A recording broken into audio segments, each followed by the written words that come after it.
A veces el recordar en dónde estuvimos parados antes sirve como ayuda para disfrutar y mantener el enfoque, para hacer lo que nos toca hacer y perseverar en ello.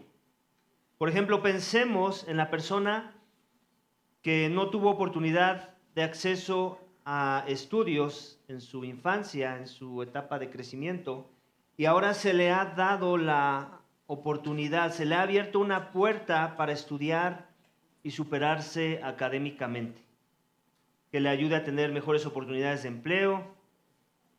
Esa persona, ¿cierto? Muy probablemente no irá a la escuela a perder su tiempo o a saltarse las clases, a irse de pinta, como decimos por ahí.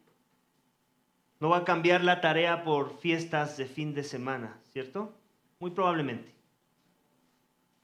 Sino que recordará cómo era su vida sin la oportunidad de estudiar y le va a ayudar a perseverar en sus estudios y a comportarse de manera apropiada como es digna de un estudiante. Lo mismo podemos decir de la persona que antes tenía un techo de lámina, que se convertía en un comal cuando hacía mucho calor, ¿cierto? Y que cuando llovía, pues se metía por algunos hoyitos de ahí, no podían escuchar las conversaciones tal vez de familia por el ruido de la lluvia que era más estruendoso que las voces de casa. Dependiendo si hacía calor y frío, la casa era un horno o un refrigerador. Pero ahora tiene losa de concreto que aísla perfectamente las inclemencias del tiempo. Esa persona valorará el techo sobre su cabeza y la oportunidad que ahora tiene hasta de construir un segundo piso sobre el techo de su casa, ¿cierto? Debido a que ésta se ha vuelto más resistente, adecuada para poder construir más niveles. El recordar cómo era vivir en un techo de lámina le ayudará a darle un buen mantenimiento a su casa, agradecer cada oportunidad de mejora en su vivienda y simplemente a estar agradecida de que hay más protección, ¿cierto? De la misma manera, iglesia, en la vida cristiana. El recordar es algo que Dios usa como un medio de gracia para que sus hijos valoren lo que Dios ha hecho por ellos y como consecuencia vivamos a la luz de la expectativa que Él tiene sobre nosotros, debido a que tengamos presente de dónde nos ha sacado y con qué fin lo ha hecho. Es cuando echamos un vistazo a nuestro pasado deplorable, que nuestro presente con Dios es valorado y de esa manera viviremos enfocados para dar el fruto que Dios espera que diéramos como consecuencia de habernos sacado del estado deplorable en el que nos encontrábamos. Nuestro mensaje del día de hoy, iglesia, tiene que ver con esta idea. El apóstol Pablo escribe a la iglesia de los Efesios y a nosotros en esta época para que recordemos de dónde nos sacó Dios. Es el título del mensaje de esta mañana. Recordemos de dónde nos sacó Dios. Ya que Pablo sabe que recordar lo oscuro de nuestro pasado nos ayudará a valorar el presente con Dios y nos ayudará a reenfocar nuestras vidas con la esperanza de que las vivamos con el propósito por el cual Dios nos salvó. El mensaje del día de hoy, iglesia, está dividido en 3 subénfasis que están expresados a manera de contraste, donde veremos a la luz del texto y a la luz de las divisiones que he hecho en que Dios quiere que tengamos presente el antes para que valoremos el ahora y vivamos según la visión que nos ha dado el ahora y así le glorifiquemos a Él y perseveremos en la salvación que nos ha dado a aquellos que por su gracia podemos vivir el ahora. Así que vamos a ver el primero de ellos, versículos 11 al 33 del capítulo 2 del libro de los Efesios, donde veremos que antes estábamos lejos y sin Dios y ahora estamos cerca por Cristo. Este es el primer subénfasis del mensaje de hoy. Antes estábamos lejos y sin Dios, ahora estamos cerca por Cristo. Acompáñame a leer nuevamente esos pasajes de donde vamos a obtener esta verdad. Versículo 11. Por tanto, recuerden que en otro tiempo ustedes los gentiles en la carne, que son llamados incircuncisión, por la llamada circuncisión, hecha en la carne por manos humanas, recuerden que en ese tiempo, ustedes estaban separados de Cristo, excluidos de la ciudadanía de Israel, extraños a los pactos de la promesa y sin tener esperanza y sin Dios en el mundo. Pero ahora, en Cristo Jesús, ustedes que en otro tiempo estaban lejos, han sido acercados por la sangre de Cristo. A veces me sucede, no siempre, en realidad no son muchas veces cuando sucede, pero me ha llegado a suceder en tiempos de consejería a personas que se dicen ser creyentes, en donde a veces por la situación que hay que aconsejar, que muchas veces es exhortación para morir al pecado, uso el artefacto del recordar.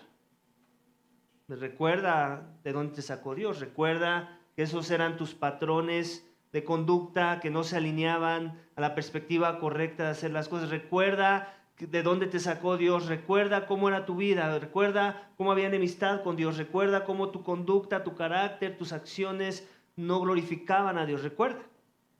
Y a veces hay que usar eso, el artefacto del recordar para aconsejar. Tristemente, me he encontrado que muchas veces a personas que se dicen ser cristianos no les gusta eso. Y empiezan a usar clichés que han aprendido malamente de lugares, no sé dónde, a veces tristemente iglesias, donde los enseñan, no, Cristo ya pagó por tus pecados, Él ya puso un mantel blanco en el cochinero que había en esa mesa y ya no tienen, solo el diablo es el acusador, y empiezan a usar palabras que suenan muy espirituales, pero que no se alinean a la revelación de la palabra de Dios. En donde el mismo apóstol Pablo, el apóstol de Jesucristo, les está diciendo a Efesios y a muchos otros en otras cartas que él escribe que recuerden cosas de dónde estaban parados antes de que Cristo llegara a sus vidas. Porque él creía que eso era importante para que ellos pudieran perseverar en su fe. El recordar de dónde nos sacó Dios nunca debe ser una ofensa para el cristiano. Nunca debe ser algo de lo que nos avergoncemos tampoco, si en verdad ya estamos en Cristo. Amén. Porque no hay condenación para los que están en Cristo Jesús. Y si alguien me recuerda algo de dónde me sacó Dios para ayudarme a avanzar en mi fe, no es porque me está condenando. No es porque está siendo aliado del diablo para hacerme sentir mal o pisotearme. La esperanza es que me quiere ayudar a crecer, a salir tal vez del hoyo en el que me he metido, o del patrón pecaminoso en el que me encuentro, o de la insensatez en la que vivo. Amén. El recordar es importante, iglesia. Y lo primero que tenemos que recordar es de dónde me sacó Dios a mí. Empecemos por ahí. ¿Quién era Omar antes de Cristo? Creo que es bueno que recuerde cada detalle de mi pecado oscuro y sin Cristo, de mi vida pasada y sin Dios, para que ahora que digo caminar con Dios, pueda yo identificar patrones de conducta que no revelen que entiendo que ahora tengo una nueva vida en Cristo. No puedo olvidar mi pecado pasado. No pienses que Dios olvida tu pecado después de que te salvó. A veces torcemos la escritura y usamos palabras como, no, es que la Biblia dice que Dios no se va a acordar de mis pecados. Bueno, eso no es lo que significa si tú piensas que Dios ya se le olvidó cómo eras de perverso antes de venir a Cristo. Esa es una forma de lenguaje donde está usando la exageración para recordarnos que en verdad hay perdón en el Evangelio de Cristo, que en verdad hay salvación a través de la obra redentora de Cristo en la cruz, que en verdad tus pecados ya no van a ser un problema delante del trono de juicio de Dios para que tú seas condenado. Eso es lo que significa esa declaración, que Dios se ha olvidado de tus pecados, pero eso no significa que en verdad ya se olvidó Dios de sus pecados, sino entonces ni siquiera sería Dios. ¿O acaso a Dios se le puede olvidar algo? No hace ningún sentido, ¿cierto? Y así tiene que ser con nosotros también, iglesia. Pablo nos instruye en su modelo de dirigirse a las iglesias y les dice, recuerden. ¿Qué tienen que recordar? Que antes estaban lejos y sin Dios. ¿A quién se los está diciendo en el contexto de la audiencia original? A los gentiles. Aquellos que no habían recibido la revelación específica que Dios solamente le había dado ¿a quién? ¿A quién? A los judíos, a Israel. ¿Ok? Ellos eran el pueblo escogido de Dios. De entre todas las naciones de la tierra que eran perversas, junto con ellos, Él decidió escogerlos a ellos. No porque no eran perversos, sino porque Él comenzó a trabajar en sus corazones, porque Él quería glorificarse en ellos para que le representaran a Él y para que fueran de influencia a las naciones. Cosa que nunca se cumplió. Bueno, sí se cumplió, pero de manera negativa. Su influencia fue mala. Sí, tuvieron sus momentos de gloria, pero no duraban mucho esos momentos de gloria. ¿Cierto? Entonces Dios, en su misericordia, revela a la nación de Israel y a los gentiles que la salvación puede venir para todos y no por obras, sino por gracia, por medio de la fe. ¿En quién? En Jesucristo. En aquel que derramó su sangre y que nos acercó a precio de sangre ante el trono de la gracia de Dios. Fue la sangre, fue el derramamiento de sangre, iglesia, lo que se tuvo que hacer para que tú y yo y nuestros pecados fueran saldados. Porque como dice la palabra de Dios en el Antiguo Testamento, sin derramamiento de sangre no hay perdón de pecados. Y bueno, creo que estamos ya muy letrados, pero te acuerdas un poquito de la serie de Levítico y cómo es que se demandaban sacrificio tras sacrificio, derramamiento de sangre tras derramamiento de sangre, como una forma y como un patrón de lo que Dios quería transmitir de nuestra más grande necesidad para poder obtener el perdón de nuestros pecados, para que su ira fuera satisfecha a través de un sistema de sacrificios que últimamente no fue suficiente. Y eso lo vimos en la serie de Hebreos, ¿cierto? Que los sacrificios de animales no puede borrar nuestros pecados. ¿Qué sí lo puede borrar? Cristo Jesús, nuestro Señor. Y es lo que Pablo les está recordando a ellos, no sin antes recordarles de dónde los sacó Dios. Dice, por tanto, recuerden que en otro tiempo ustedes, gentiles en la carne, que son llamados incircuncisión, por la tal llamada circuncisión, hecha en la carne por manos humanas. ¿Quién es la tal llamada circuncisión en el contexto de lo que está hablando Pablo? Los judíos. ¿Okay? Hecha en la carne por manos humanas. Recuerden que en ese tiempo ustedes estaban separados de Cristo, excluidos de la ciudadanía de Israel, extraños a los pactos de la promesa, sin tener esperanza y sin Dios en el mundo. ¿Qué les está diciendo? ¿Que los judíos sí lo estaban? ¿Que ellos estaban cerca? No, lo que les está diciendo es, ellos recibieron una revelación que ustedes no tenían antes. Esa es la única diferencia entre ustedes y ellos. La realidad es que ambos pueblos, tanto el pueblo gentil como el pueblo judío, estaban separados de Dios. Y para prueba, no necesitas leer mucho de los evangelios para darte cuenta que la élite judía, que los líderes religiosos, que los escribas, que los fariseos no adoraban a Jesús. No querían someterse a su señorío. No buscaban a Dios en los términos de Dios.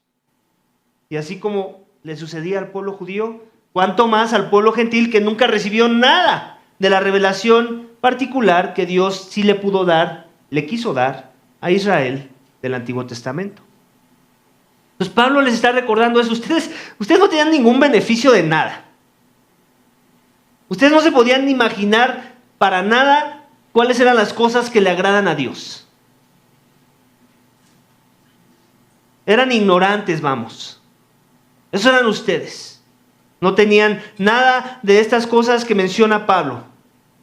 Estaban excluidos de la ciudadanía de Israel, en otras palabras, no eran descendientes de Abraham, estaban excluidos eran extraños a los pactos de la promesa, a los pactos que Dios hizo con sus diferentes siervos a lo largo de la narrativa del Antiguo Testamento, que al final era un mismo pacto, nada más que lo estaba reafirmando con diferentes personajes, pero era un solo pacto. De eso ustedes desconocían, le está diciendo, sin esperanza y sin Dios en el mundo. En otras palabras, vivían como ateos. Sí, adoraban a sus dioses, ¿no? A sus dioses paganos, a la diosa Artemis, que era la diosa por excelencia de esa región. Eran tus dioses, pero al final son tus ídolos. No tenían Dios. Desde la perspectiva de Dios, lo que adoraban no era Dios.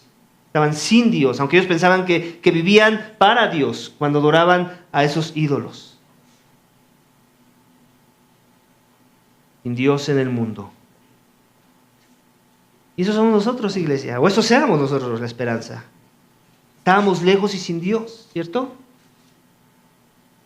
Espero a estas alturas ya hemos cumplido 7 años como iglesia, ¿cierto? Y espero, por lo menos los que ya llevan, quiero pensar por lo menos 3 años con nosotros.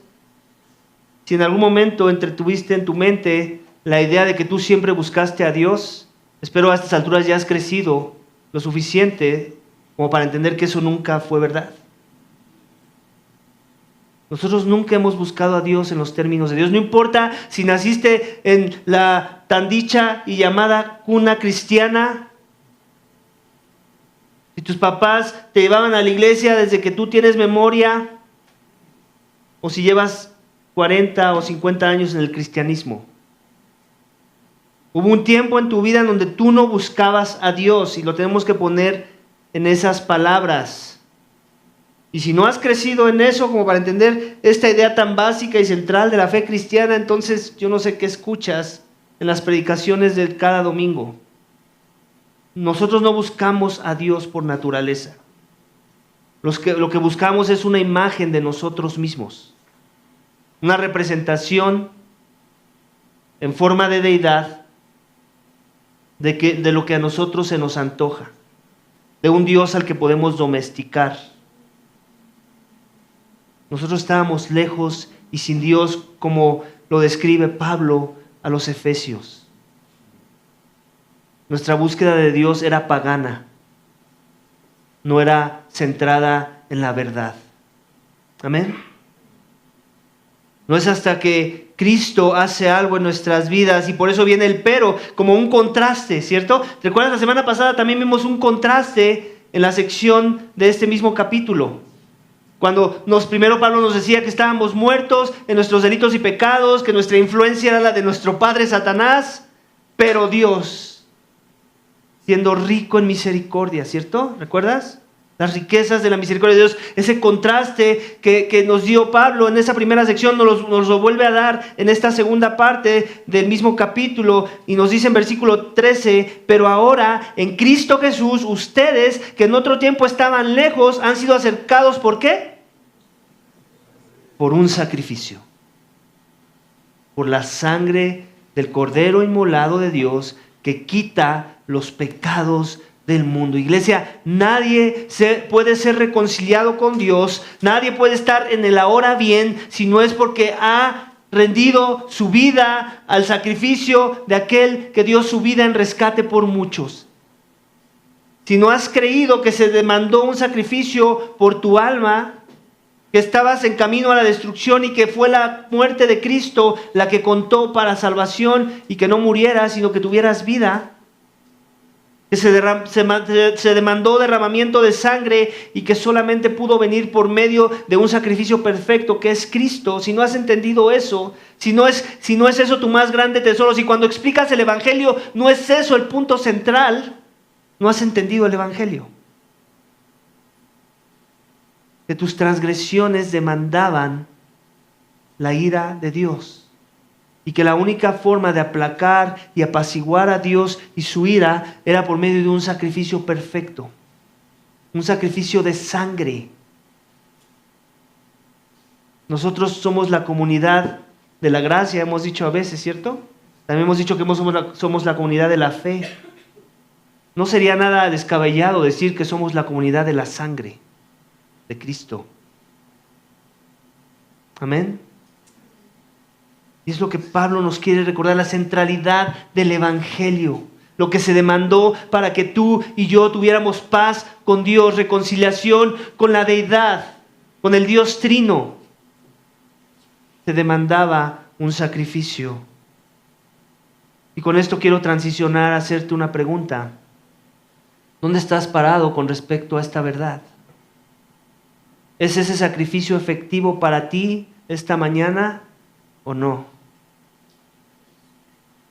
¿Has confiado en la provisión de Dios a través del sacrificio en la cruz de su Hijo Jesucristo? Porque entiendes que estabas muerto, entiendes que estabas sin Dios y ahora ves tu necesidad de un Dios en tu vida, del Dios verdadero, controlando todo en tu ser para vivir para Él. Porque antes no vivías para Él, porque entiendes que tu vida era una ofensa a su persona y que la única forma en que tú puedes comenzar a caminar en una dirección correcta con la perspectiva que Él quiere para aquellos que Él creó a su imagen y semejanza es si primero vienes en arrepentimiento y fe a la persona de Cristo a través de ese sacrificio donde Él llevó tu lugar, donde Él pagó la ira, donde Él recibió el castigo por tus pecados. ¿Ves tus pecados tan sucios, tan horrendos, tan degradantes, tan deplorables, que entiendes que tu única esperanza es ese sacrificio, de ese derramamiento, de esa sangre? ¿Ves así tu cristianismo? ¿O piensas que es por obras? ¿O piensas que es porque ahorita ya te portas bien? ¿O piensas que es porque no eras tan malo? ¿Dónde estás parado con respecto a estas verdades, iglesia? La centralidad del Evangelio en un sacrificio perfecto. De alguien que tomó tu lugar en una cruz, que llevó la ira para que tú no fueras condenado por tus pecados. Eso es lo que hace vibrar a la iglesia de Cristo. Este mensaje, esta verdad central. Hay otras verdades que nos emocionan, amén. Otras verdades que son importantes, amén. Pero no hay verdad más importante que esta. Que hubo derramamiento de sangre por mi alma. Amén. Así que antes estábamos lejos y sin Dios, ahora estamos cerca por Cristo. Por su gracia, por medio de la fe en Él. Y si aún no te sientes cerca esta mañana, esa es la invitación del mensaje de hoy. Esta es la aplicación del mensaje para ti. Ven a Cristo. ¿Qué estás esperando? Ven a Él. Deja de coquetear con el pecado. Deja de justificar tu pecado. Deja de pensar que tu pecado Dios lo va a pasar por alto sin la necesidad de ese sacrificio. Y deja de pensar que Cristo es tu Señor o tu Salvador si aún vives para el pecado. Tal vez ya te aprendiste todas las doctrinas de la gracia. Tal vez esta historia es tan recurrente que nadie necesita recordártela, te la sabes de memoria. Pero tal vez todavía no es una verdad en tu corazón.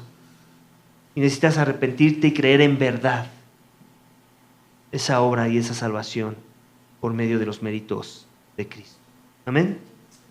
Vamos al siguiente subénfasis de nuestro texto esta mañana, iglesia, en donde vamos a ver que antes teníamos enemistad con Dios y los hombres y ahora tenemos reconciliación con Dios y los hombres. Que tiene que ver un poco con la misma idea de lo que ya hemos hablado, pero que continúa hablando nuestro texto de esta mañana, versículos 14 al 19. Dice, porque Él mismo es nuestra paz, y de ambos pueblos hizo uno, derribando la pared intermedia de separación, poniendo fin a la enemistad en su carne. La ley de los mandamientos expresados en ordenanzas para crear en Él mismo de los dos un nuevo hombre, estableciendo así la paz. Y para reconciliar con Dios a los dos en un cuerpo por medio de la cruz, habiendo dado muerte en ella a la enemistad. Y vino y anunció paz a ustedes que estaban lejos y paz a los que estaban cerca, porque por medio de Cristo los unos y los otros tenemos nuestra entrada al Padre en un mismo espíritu. Así pues, ustedes ya no son extraños y extranjeros, sino que son conciudadanos de los santos y son de la familia de Dios. No sé cuán familiarizado estés con la metalurgia, pero aquellos que se dedican a la fundición de metales a veces pueden lograr mezclar dos diferentes tipos de metales en una sola pieza. ¿Alguna vez has escuchado eso? No sé si eres de los que te gusta la joyería y vas y preguntas y te dicen, esa es una aleación de este tipo de oro con este tipo de oro. ¿Alguna vez has escuchado eso? Y es algo que, por la gracia de Dios, Él nos permite manipular los elementos y podemos crear cosas, ¿no? Como las que a veces tenemos en nuestros, como colguijes o aún cosas que usamos para el uso diario de nuestras vidas, pero al final a veces sucede eso, ¿cierto? Hay una mezcla de elementos para formar uno nuevo. Bueno, pues es un poco de la misma idea de lo que Pablo está hablando. Imagínate por un momento al pueblo de Israel como un pedazo de, no sé, de bronce, y a los gentiles como un pedazo de fierro colado. Y es como si Dios de repente viene y con la persona de su Hijo Jesucristo comienza a formar de esos dos pedazos de metal sin mucho valor, ¿no? Porque el bronce, no sé que tiene un valor, por lo menos por encima del fierro colado, pero tampoco es que sea muy alto, ¿cierto? Y de esos dos, formar uno, y de esa aleación, de esa fundición, que pudiéramos obtener el oro. Y es un poco de la ilustración de lo que Pablo está haciendo aquí. Nos está diciendo, teníamos dos elementos no con mucho valor, hasta cierto punto inservibles a los ojos de Dios, y lo que los hace servibles es la obra de Cristo, de tal forma que esas personas que antes vivían hostiles a Dios, enemigos de Dios, que no tenían paz con Dios, ahora pueden tener paz con Dios por lo que Cristo ha hecho en sus vidas. Y los ha unido y los ha hecho un cuerpo, los ha hecho un solo pueblo, de dos pueblos, el pueblo de los gentiles que incluye a todas las naciones del mundo, con el pueblo de los judíos, para obtener los mismos beneficios que la salvación trae a la vida de las personas. Es lo que está diciendo Pablo. Dice, porque Él mismo, ¿de quién está hablando? ¿Quién es Él mismo? Es nuestra paz. Cristo. Está hablando de Cristo, ¿no? Dijo Cristo al final y ahora sigue hablando de Cristo. ¿Ok? Él mismo es nuestra paz. Y de ambos pueblos hizo uno, derribando ¿qué? La pared intermedia de separación. Esto puede ser tal vez una alusión al templo. Si estás familiarizado con las tradiciones del templo de los judíos, los gentiles no podían entrar al templo. Estaba prohibido.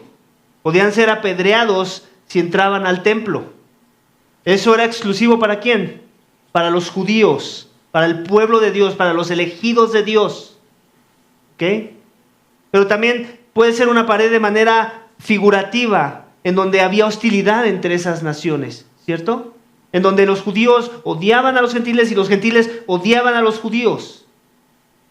Había enemistad entre esos pueblos. No había armonía, no había nada que apelara a que quisieran hacer algo juntos. Había odio entre ellos. Era esa pared de la que está hablando también, creo yo, aquí Pablo. Había una separación entre personas.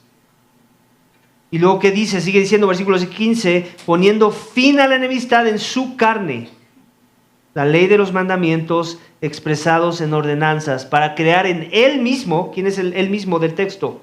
Cristo, de los dos, un nuevo hombre, estableciendo así la paz. ¿De qué paz está hablando aquí, iglesia? Yo me atrevo a decir que está hablando de dos tipos de paz. De paz horizontal y de paz vertical. De paz entre hombres, por eso habla de la idea de dos, haciendo uno, ¿ok? Ahí hay paz. ¿cierto? Ya no son dos piezas de metal distintas, ahora son una sola pieza de metal fusionada, perfectamente unida por la obra de Cristo. Ahí hay paz, ahora se rompe la pared, ya no hay más odio entre judío y gentil, ya no hay distinción, ya ninguno es mejor a los ojos de Dios. Son iguales si están en Cristo.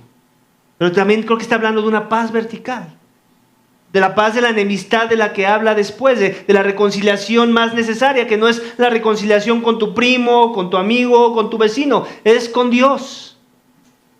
Y en esta vida hay un tipo de reconciliación que nosotros debemos estar buscando antes que cualquier otra reconciliación humana, es la reconciliación con Dios. Entonces vamos a poder reconciliarnos con nuestros semejantes. Porque fuera de Dios, fuera de Cristo, no existe reconciliación alguna. Amén. Entonces dice, para crear en Él mismo, de los dos, un nuevo hombre, nuevas criaturas somos. Amén. Un poco de la misma idea, estableciendo así la paz y para reconciliar con Dios a los dos en un cuerpo por medio de la cruz, habiendo dado muerte en ella a la enemistad. ¿Qué enemistad? ¿De qué enemistad está hablando? Ahora, de la enemistad con Dios, la vertical, ¿cierto? ¿Te das cuenta? Está hablando de dos tipos de hostilidades, la hostilidad horizontal entre los hombres y la hostilidad vertical con Dios. Se arregla el problemita de arriba de la hostilidad vertical y podemos comenzar a trabajar en solucionar nuestros problemas horizontales, nuestras enemistades horizontales. Esa es la fórmula, iglesia, no al revés. Amén. Porque solo Dios nos empodera y nos da la sabiduría y la motivación correcta para poder arreglar nuestros problemas horizontales de manera que le glorifiquen a Él. No de manera que nos convenga a nosotros. Porque muchas veces pensamos que es así, ¿no? Es que si me conviene, es que viene de Dios. No, y tal vez no te va a convenir. Pero aún así tienes que buscar la paz. Amén.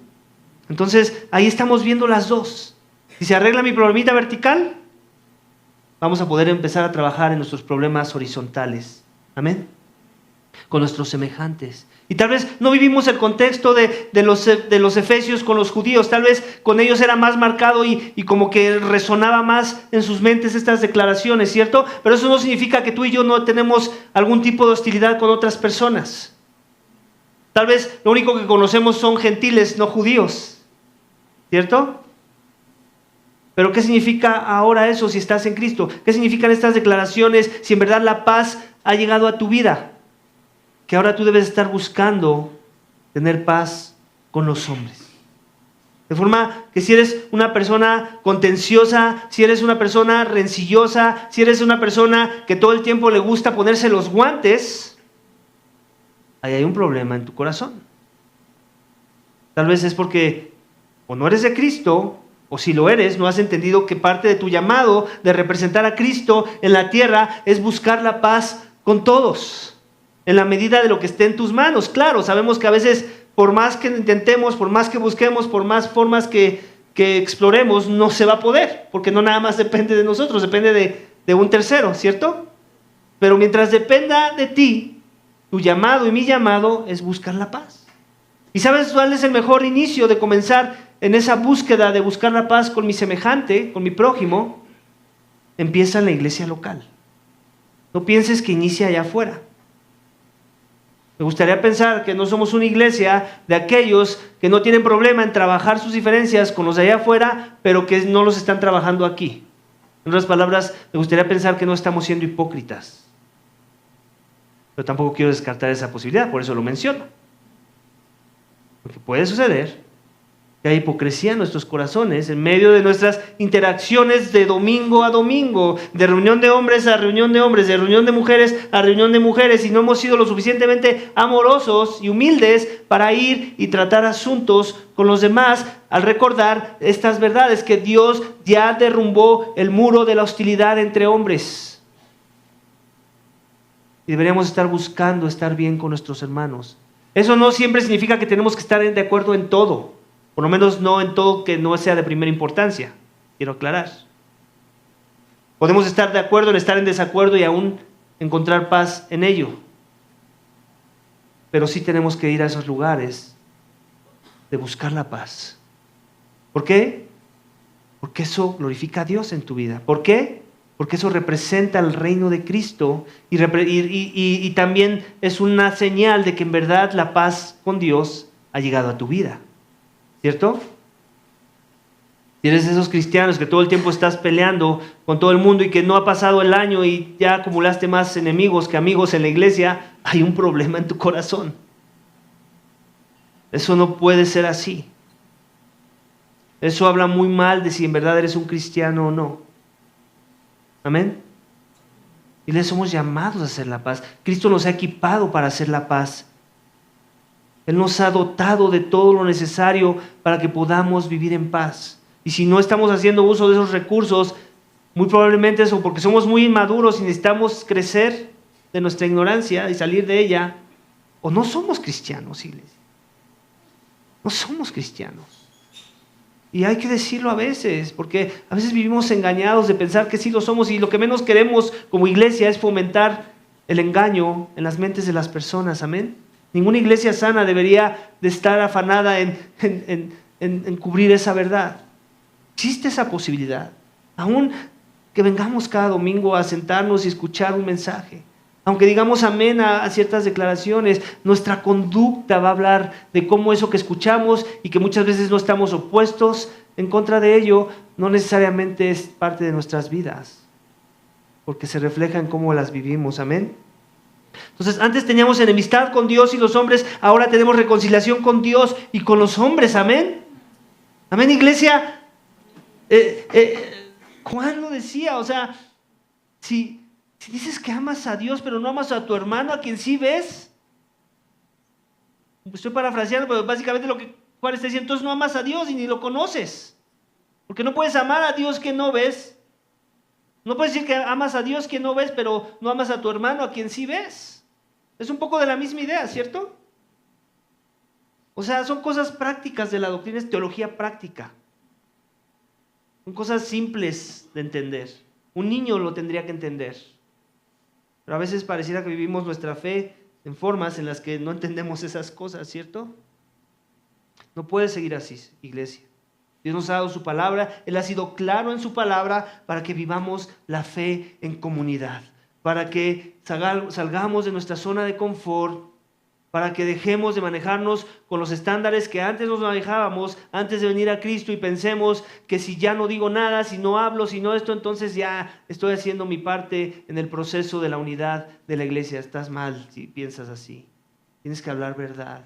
Tienes que salir de tu zona de confort. Todo lo tienes que hacer claro, guiado por el Espíritu, acompañado con la oración y buscar la paz. Amén. Amén, iglesia. Vamos al último subénfasis de nuestro texto esta mañana. Lo vamos a encontrar en versículos 20 al 22, en donde vamos a ver esto, que antes teníamos caos en nuestra vida y ahora estamos siendo edificados en Cristo. Vamos a leer nuevamente esos pasajes, iglesia. Voy a leer desde el 19. Así pues, ustedes ya no son extraños ni extranjeros, sino que son conciudadanos de los santos y son de la familia de Dios. Están edificados sobre el fundamento de los apóstoles y profetas, siendo Cristo Jesús mismo la piedra angular, en quien todo el edificio bien ajustado va creciendo para ser un templo santo en el Señor. En Cristo también ustedes son justamente edificados para morada de Dios en el Espíritu. Iglesia, antes teníamos caos en nuestras vidas, ¿cierto? ¿Qué es el caos? Desorden. ¿Qué más? Dame algunas definiciones, ideas para rellenar la definición de esa palabra. Problemas. ¿Qué más? Alteraciones, peleas, vidas desordenadas, ¿cierto? Eso es caos. Eso es caos en las vidas de las personas. Esos éramos todos sin Cristo, sin excepción alguna. No pienses, no, yo antes de venir a Cristo, no, es que ese no era mi problema. No, sí lo era. Escárvale ahí y lo vas a encontrar. Todos sin Cristo tenemos vidas en caos. ¿Ok? Es hasta que llega Cristo a nuestras vidas que el caos comienza a dejar de verse tan caótico. No que el caos se termina, todavía hay mucho por reparar, todavía hay mucho por ordenar, todavía hay mucho por arreglar, pero empieza una transformación, ¿cierto? Por medio de la obra del Espíritu, por medio del poder de la palabra, por medio de la comunidad de la iglesia. El Espíritu, la palabra, la iglesia y la oración, los medios de gracia de Dios por excelencia. Por excelencia. Y Dios quiere trabajar en nuestro caos. Él no nos salvó para simplemente tener un ticket al cielo y vivir contentos con la idea de que ya tengo mi ticket para ir al cielo, ¿cierto? Si en verdad tengo un ticket para ir al cielo, porque no es que no sea verdad que ahora también tenemos un lugar que Dios está preparando, que Cristo está preparando para los suyos, aunado con eso es el paquete de la santificación, el paquete de la santificación que inicia con un proceso de edificación, de conformidad a la imagen de Cristo, donde estamos siendo santificados de gloria en gloria. Antes teníamos caos, ahora la esperanza es que ese caos se empieza a quitar, se empieza a ver un poco más ordenado, ¿cierto? Y ese orden no es en nuestras fuerzas ni en nuestro parecer, es según el modelo que Dios ha dejado para sus hijos, que es un caos que se resuelve en una vida en comunidad, no una vida de cristiano ninja. ¿Quién es el cristiano ninja? Ese es el cristiano que llega el domingo, se acerca, toma su lugar y en cuanto dicen el último amén o la última oración, en nuestro caso la última oportunidad de servicio, patitas, ¿para qué te quiero? ¿Cierto o no? Y más nos tardamos en sentarnos que en correr la carrera, pero no de la fe, sino de este lugar. ¿Cierto o no? Dios no salvó a cristianos ninja, que pasan por desapercibidos, que se ponen en lo oculto para que nadie los identifique. Si Dios te salvó esta mañana, si en verdad la paz y la reconciliación con Dios ha llegado a tu vida, es porque también llegó la paz y la reconciliación que Dios quiere que tengas con los hombres. Y en particular con una audiencia, con su pueblo. Porque Él quiere usarte como una pieza del rompecabezas. Él quiere usarte como un ladrillo en la construcción de paredes. Como las paredes de un templo. Él está usando la figura del templo del Antiguo Testamento, que era muy importante para los judíos, simplemente para apoyarla, recargarse en ella, pero mostrarles una versión mejorada de esa idea. Ese templo en el que moraba la presencia de Dios, ¿recuerdas? El patio, el lugar santo, el lugar santísimo, se traslada a una idea mejorada y renovada que en realidad era la idea inicial.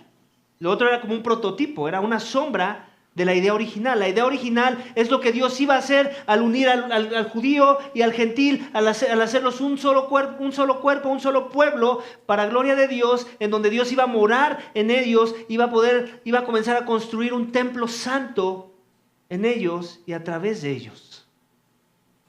Y eso viene por medio de la salvación misma.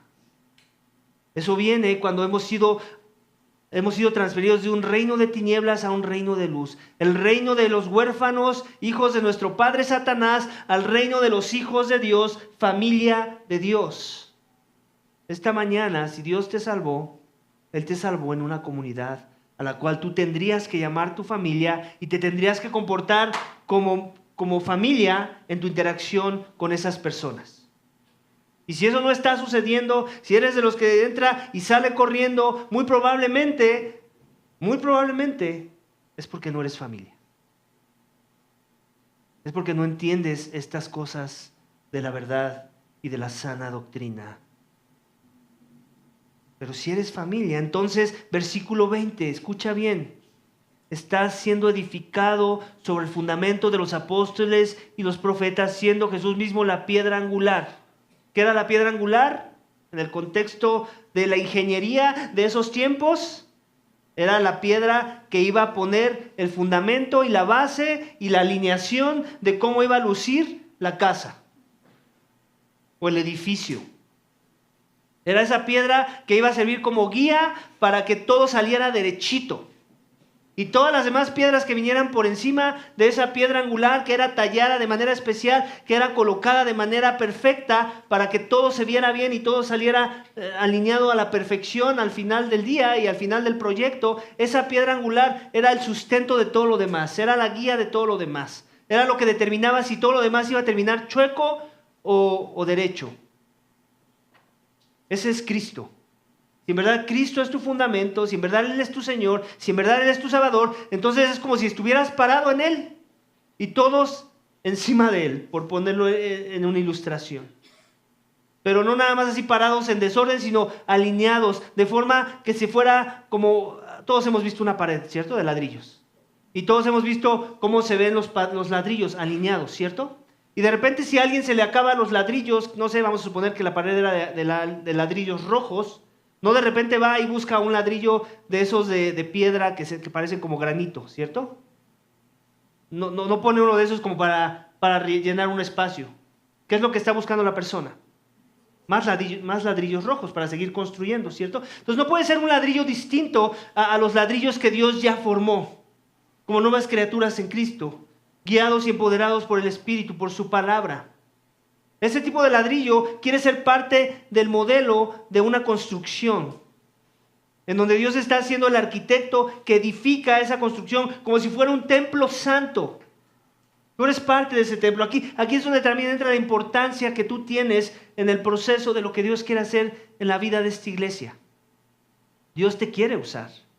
Aquí nadie que es un hijo de Dios es inservible para la construcción de ese templo santo, ¿sabes? Todos tenemos un lugar particular. Y algunos tal vez somos unos ladrillos más chicos, otros más grandes. ¿Has visto esas paredes donde tienen que cortar el ladrillo a la mitad para que se vea alineada perfecta y entonces pueda iniciar otra pared? Porque viene una columna. A veces tal vez somos ese ladrillo a la mitad, pero no menos importante que los ladrillos más grandes. ¿Por qué? Porque complementan la pared, ¿cierto? Sin ese pequeño ladrillo no cuadrarían las cosas, habría huecos, habría una ventilación natural que no queremos en una construcción, ¿cierto? Queremos paredes cerradas, bien fortalecidas, bien firmes, que soporten las inclemencias del tiempo y del clima y de todo lo demás. Así debe ser la iglesia. Antes había caos, ahora estamos siendo edificados, como si fuéramos un edificio. O sea, checa el lenguaje, iglesia. La importancia de que estemos unidos, la importancia de que haya la misma unidad, el mismo sentir, el mismo espíritu. Aquí estamos viendo la importancia y la relevancia que tiene la iglesia. Estamos siendo edificados sobre el fundamento de los apóstoles y los profetas. ¿Cuál es ese fundamento? Cristo y la sana doctrina que nos habla de ese Cristo, ¿cierto? Por eso la importancia de no ir a cualquier iglesia. Ni siquiera cualquier iglesia que hable de Cristo. Todas las iglesias hablan de Cristo, o la mayoría. Sino que las iglesias que hablan las cosas correctas que son de Cristo, según la doctrina de los apóstoles, no según la doctrina de los hombres en nuestra época, o de hace 2 siglos. Es la doctrina que tenía la iglesia primitiva y que Dios, por su gracia, ha podido preservar hasta nuestros días, con la esperanza de que se sigue proclamando esa doctrina, porque esa doctrina es la que va a formar en nuestros corazones la convicción y la influencia de querer vivir para Cristo y ser edificados y ser sometidos a esa edificación para que sea Él el que nos guíe y nos enderece y nos ayude a estar siendo una pieza fundamental de eso que Él está edificando. Dicen que en todo el edificio bien ajustado va creciendo para ser un templo santo en el Señor. ¿Ok? Si Dios te salvó, iglesia, esta mañana, Él te salvó para santidad.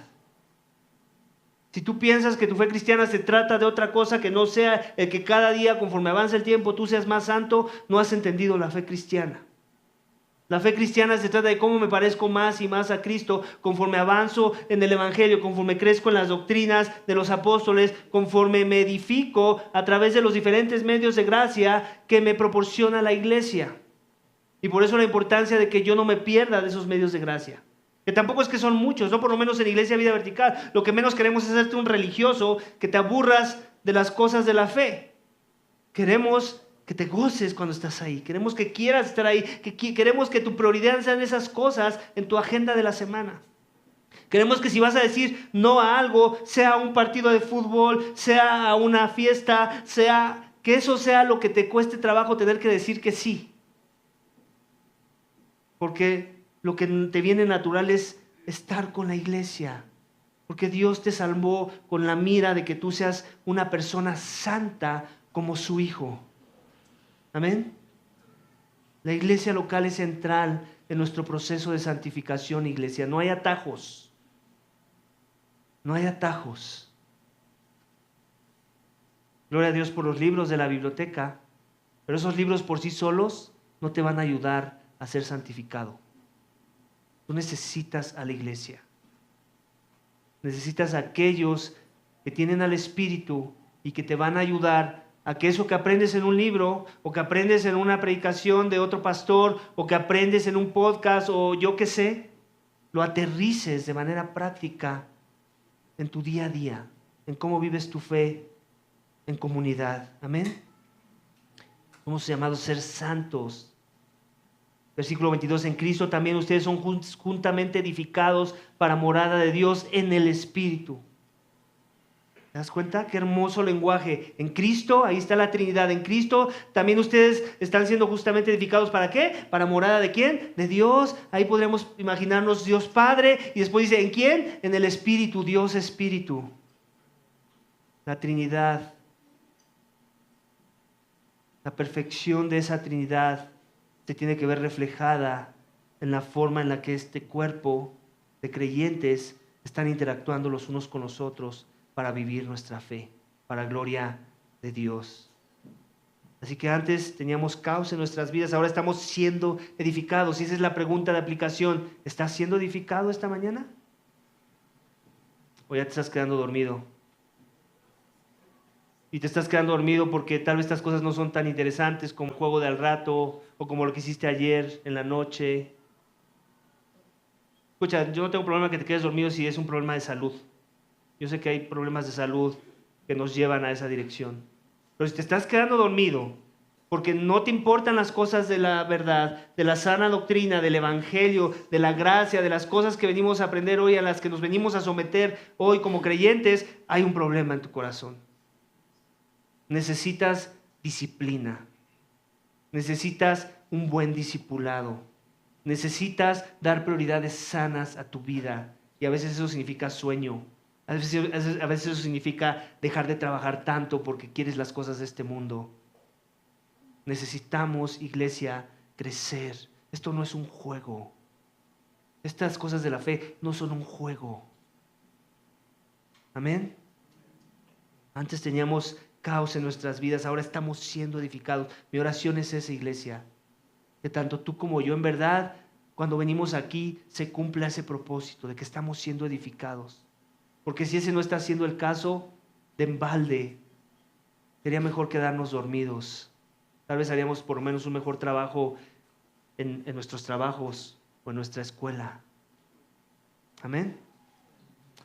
Así que, iglesia, Dios quiere que recordemos de dónde nos sacó, porque el recordar es uno de sus aliados que nos ayudará a perseverar, a poner nuestros ojos en el Evangelio, para que entonces nos enfoquemos en nuestro caminar con Dios, para que seamos intencionales en querer vivir las implicaciones de lo que se espera de nosotros cuando Dios nos ha sacado del fango espiritual en el que vivíamos. ¿Con qué esperanza? Con la esperanza de que ahora, en este tiempo, viviremos con una visión eterna donde Cristo y su Padre son lo que anhelamos, donde la reconciliación con Dios que decimos tener trae como resultado nuestra reconciliación con los hombres, y donde ahora estamos siendo edificados dentro del contexto de vivir la vida de iglesia, no con una actitud de individualismo, sino con una actitud de miembro de un cuerpo que complementa al cuerpo, como un bloque de un edificio que da firmeza a las paredes del mismo, porque sabe tomar su lugar en búsqueda de la santidad como un proyecto de comunidad. Amén.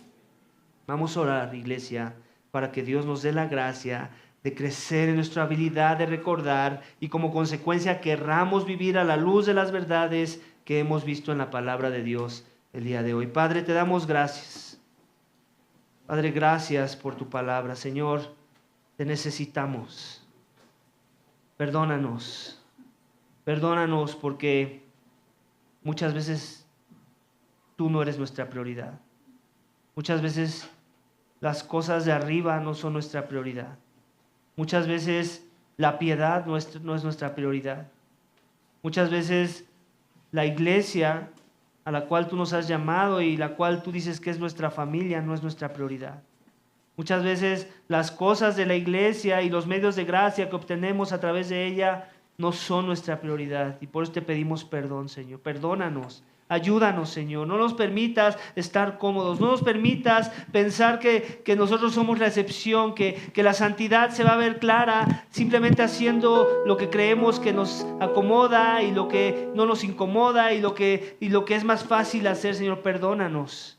Ayúdanos a recordar que cuando tú nos salvaste, que cuando esa sangre fue derramada, fue con un propósito particular de crear en nosotros la imagen de Cristo, la imagen de aquel que era el más santo, para que nosotros como un templo vivo, para gloria tuya, podamos comenzar a reflejar esa santidad en la forma en la que vivimos nuestra fe, en la forma en la que interactuamos los unos a los otros, con nosotros y en la forma en la que te representamos en este mundo, Señor. Perdónanos, ayúdanos a arrepentirnos de las áreas en donde las cosas no se ven bien y ayúdanos a dar pasos hacia la transformación para que las cosas y el caos y el desorden que aún todavía haya en nuestras vidas se vea menos desordenado, para gloria tuya. Todo esto te pedimos y te damos gracias en el nombre de tu Hijo amado Cristo Jesús. Amén.